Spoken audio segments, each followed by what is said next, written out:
ஏமாத்துறாங்க colour powder போட்டு. அடுத்து நாமளே நம்மளை ஏமாத்திட்டோம், அதே கலர் பவுடர் வைக்க. அப்போ எந்த அளவுக்கு நாம அடிமைகளாக பாருங்க. செய்யறத சொல்றதை அப்படியே நம்புகிறோம். அதனால நம்ம உணவு பழக்கம் பாரம்பரியமான உணவு, நம்ம உணவு மிக மிக சிறந்த உணவுகளை வச்சிருந்திருக்கிறோம். பாரம்பரியமான உணவுகளை வைத்திருக்கிறோம். அதிகமா ட்ரை பண்ண ஆரம்பிச்சிட்டோம்.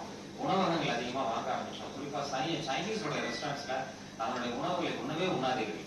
அந்த உணவு ஒரு முறை கொதிக்க வைத்த எண்ணெய் மீண்டும் கொதிக்க வைக்கவே கூடாது. அப்ப அந்த எண்ணெய் கொதிச்சுட்டே இருக்கு. அப்ப எவ்வளவு ஃபேட் இருக்கு, நம்ம உடம்புக்கு எவ்வளவு கெடுதலை உருவாக்கும். இதெல்லாம் மனசுல வச்சுங்க.